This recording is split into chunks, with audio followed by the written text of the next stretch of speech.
ಮಾಂಗಲ್ಯವೆಂಬ ಸರವು ಶ್ರೀಮತಿಗೆ ಸಿರಿಯ ವರವು. ಮಾಂಗಲ್ಯ ಮಾಂಗಲ್ಯ ಮುತ್ತೈದೆ ಹೆಣ್ಣಿಗೆ ಸಿಂಗಾರವು.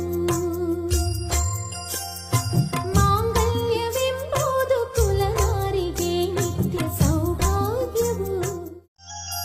ಮಾಂಗಲ್ಯ ಮಾಂಗಲ್ಯ ಮುತ್ತೈದೆ ಹೆಣ್ಣಿಗೆ ಸಿಂಗಾರವು.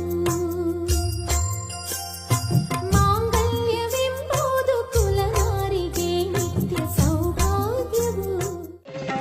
ಸುಖವನ್ನು ನೀತಾರೆ ನಮ್ಮ ಭಾಗ್ಯ ದೇವತೆ ಲಕ್ಷ್ಮೀ ಬಾರಮ್ಮ, ಭಾಗ್ಯಲಕ್ಷ್ಮಿ ಬಾರಮ್ಮ, ಬೆಳಗಲು ಮನೆಯನ್ನು